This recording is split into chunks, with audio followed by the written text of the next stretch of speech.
Hey, what's up guys? In today's video I played Pokemon in Minecraft for 100 days. This mod brings Pokemon into Minecraft so you can start your own adventure. Now before we get into this video, I'd like to apologize for not uploading sooner as I had a lot of recording problems, but it's all fixed. Now make sure you like and subscribe and comment. Let's get into the video. Day 1. Before you can start your journey, you have to choose a starter Pokemon just like any other Pokemon game. So I decided to pick the best starter, which is Charmander. And then just to prove how powerful he is, I battled a Spearow. After that, I decided to explore around to find a village. On the way, I found a Poke Center and borrowed some wool to make a bed. Day 2 was spent exploring the world and battling some low level Pokemon to level up my Charmander and to also see the world around me. On day 3 I found a Rufflet, and because I think Bravery is a really cool Pokemon, I tried to catch him, but because he was too strong, he never gave me a chance and ended up killing my Charmander. After running away in shame, I found a village and a Lucky Egg, which if you didn't know gives you 50% more XP after battle. On day 4 I took over a house because I can. I decided to fight the owner because why not? However, I lost the battle, and out of shame I decided to train my Charmander to level 16 so he can evolve into Charmeleon so I can regain my honor against the homeowner. After my nap, I decided to challenge the homeowner again to prove that I'm a powerful trainer.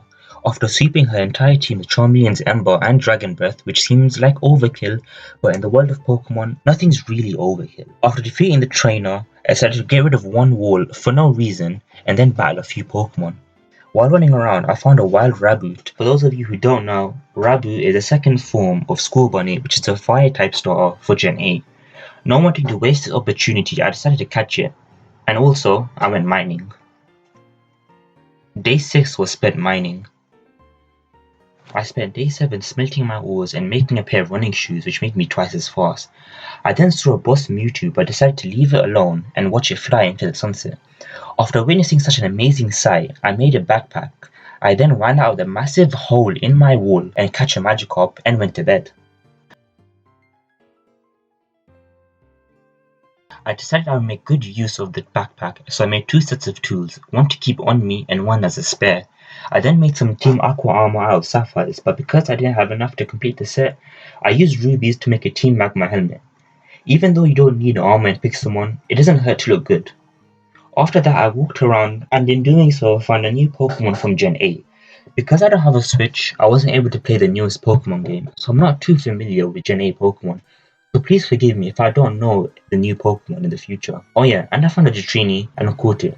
And in celebration, threw my Magikarp in the lava, and then myself, and then went to bed. Because Magikarp is useless in battle, I decided to switch train it on day 9, so it can evolve into Gyarados. But on the way I found a really cool Pokemon called Toxel, which is a poison electric type. Because of this, I had to have him on my team, so I caught him. I was then ambushed by Mischievous, which fainted my entire team. Because I had no Pokemon, I was able to explore the building without getting battled by any haunters and get the loot. But this was pointless because it was just mail. After leaving the tower, I found a Chikorita, and out of pure rage, decided to kill it and go to bed. Day 10 was a very eventful day. I decided to make my own base in the island and in the middle of a lake. To do so, I had to completely flatten the island and get rid of the trees by any means necessary. While committing arson, I found a Xerneas which spawned, but because I had no Pokeballs and my Pokemon were not high enough level, so I decided to do a pro gamer move and box the Pokemon in. I couldn't despawn or anything. Don't ask why I did this, I didn't know what I was thinking, and after that, I went back to clearing the island. Day 11 was spent building a smaller hut on the island. In order for me to add a storage room, I had to go underground as there wasn't enough room above ground, so I cleared out a room underground and filled it with chests and signs, after I moved everything from my old house into the new one. Because my house was in the middle of the water, on day 12 I decided to make a really cool and detailed bridge. Because I'm unable to keep track of time, I kinda don't know how long day 11 and day 12 really was, so I'm just gonna go with it. This is also the reason why day 12 is really short. Day 13, I battled some trainers to level up my Pokemon, and in doing so, my Magikarp evolved into Gyarados, which I used to obliterate a wild Zigzagoon. I should have known better not to mess with a blue sea dragon. You know, it makes sense. I decided to swim with my Gyarados in the local river. I then healed my team so I can level up my Dratini. Day 14 consisted of me running around trying to level up Dratini. While doing so, I found a Snivy, which is a grass starter for Gen 5. Because I didn't have a grass type, I tried catching one but ended miserably because I didn't have any Pokeballs, so I had to kill it. I then found a wild Charmander, but because there can only be one, I got rid of them in a peaceful way. I then continued to level up my Pokemon. I spent day 15 leveling up my Pokemon. Day 16 I found a desert biome which I used to level up Gyarados because the Pokemon that spawn here are either ground or fire type, which are both weak to water type moves and Pokemon.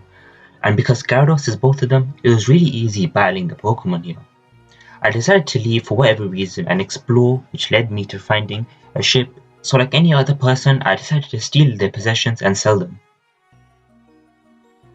I kept exploring the next day and leveling up my Pokemon.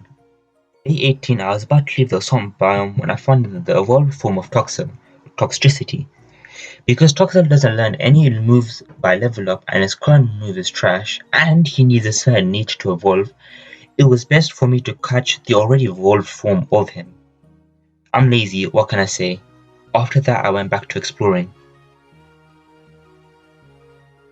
Day 19 was the worst day in this entire playthrough. After I woke up, I went back to exploring and decided to explore a really cool cave. And then something amazing happened. At the top of my screen, a shiny Geodude spawned. By the way, I don't know how to get this Pokemon / item locator, and because it's super helpful, I couldn't be bothered and decided to keep it. Anyway, in order for me to catch it, I had to dig my way to it, and so I did. My digging was so great, it was as if I was using the move Dig. After digging an amazing tunnel, I found it. However, I didn't notice I was at 2 hearts and mistakenly walked forward into the ravine and died. Hello, darkness, my old friend. I tried to teleport back and find it, but it was gone. In my grief, I went mining. On day 20, I realized I needed more space, so I made another backpack. While exploring the plains, I found a wild Mudstail, and because he was really helpful in my playthrough of Pokemon Sun, I decided to catch him. However, because my party was full, it was sent to the PC, which allows you to store and move your team. But because I didn't want to make one, I decided to find a Poke Center that already had one. But they are kinda rare.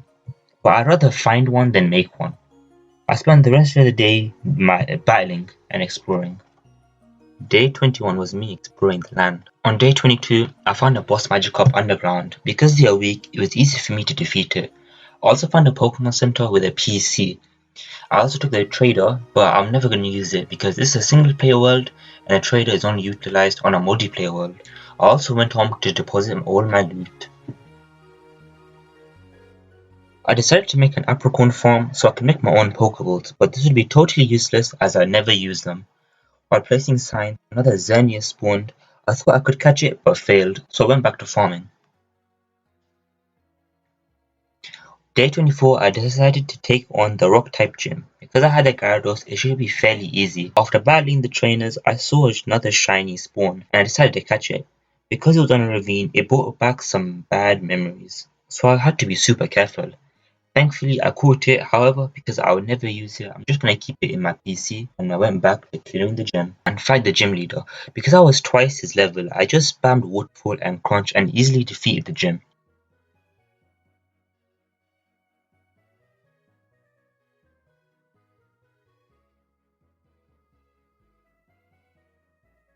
I made a small backpack to store my gym badges and TMs.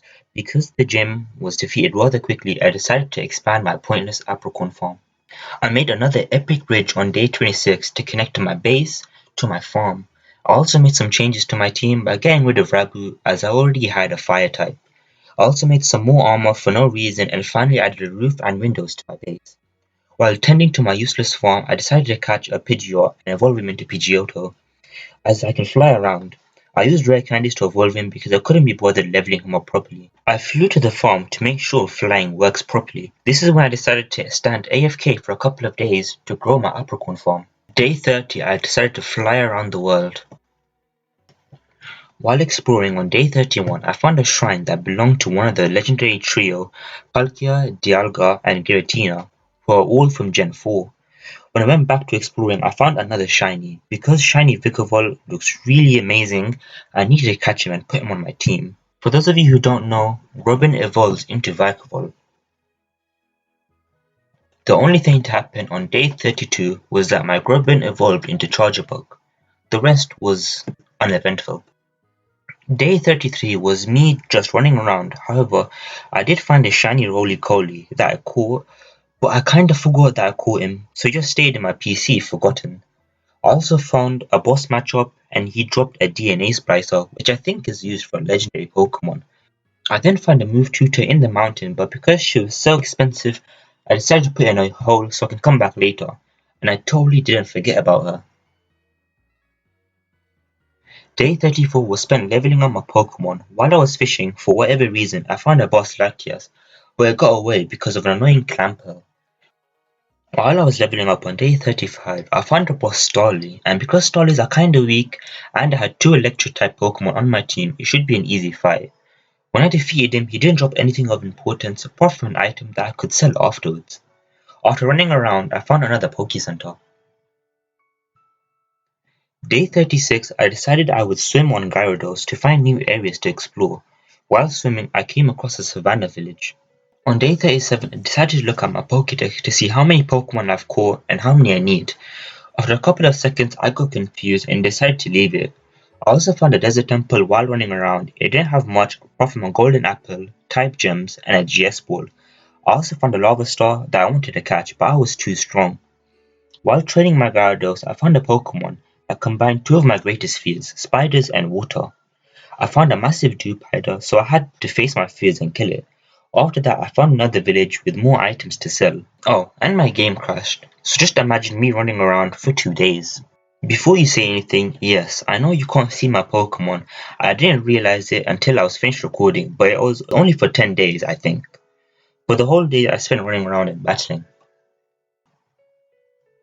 On day 41, I was running around and found a Monster Ball loot, which dropped a blank TM. Because I don't know what it does and I apparently can't look it up because it was too hard for me, I just left it. While running around, I found a Shone. Not a shrine, but a Shone.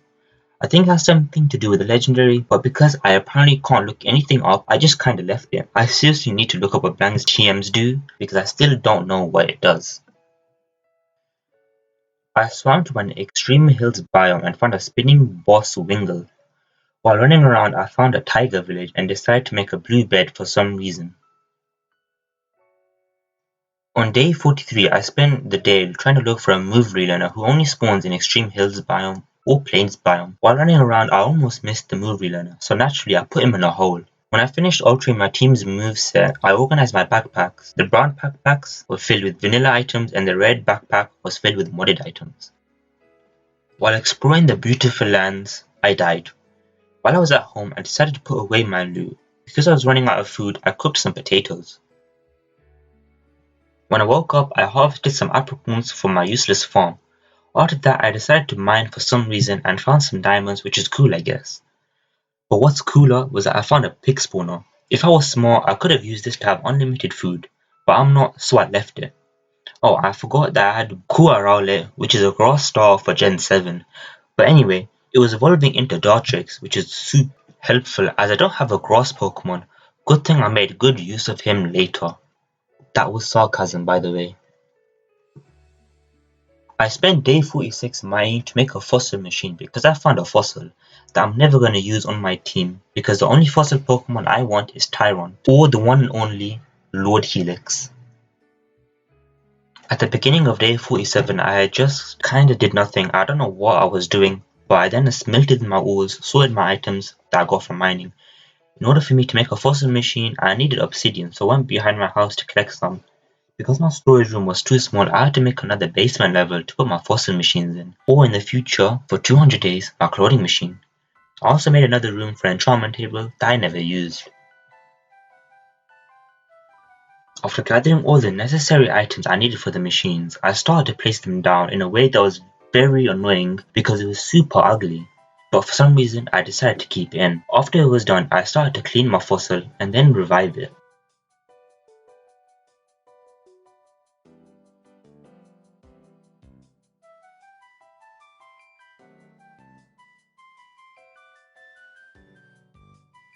When it was done, I put my Pokeball in the machine so I could retrieve my Pokemon. But as I did, a legendary Pokemon spawned, which was Necrozma, which is the legendary Pokemon for Ultra Sun and Ultra Moon.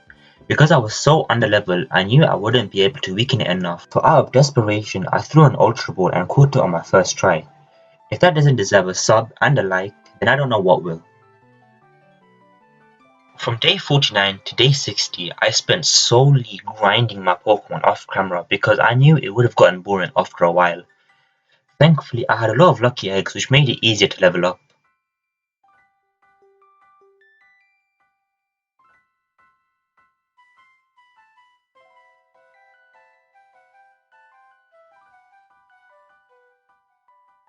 On day 60, I decided to make my basement look really nice by adding a floor. I used dark oak and birch with cobblestone walls. While filling the holes, I found another Necrozma, but because I already had one, I just killed it for the XP. I spent the next day doing the same thing on the second basement level. On day 62, I harvested the apricorns from my useless farm, and then extended the useless farm to add more useless apricorns. After making the expansion, I went out exploring with Necrozma to find more villages because that's the only way gyms can spawn. I found a village with a fire gym, so I decided to stay. After activating the Wavestone, an Eternatus spawned, which is a legendary from Gen 8, so I wasn't familiar with it. But because it looks amazing, I had to try and catch it. After weakening it, I threw an Ultra Ball and caught it on my first try again. If that doesn't deserve a like and a sub, then nothing will. Because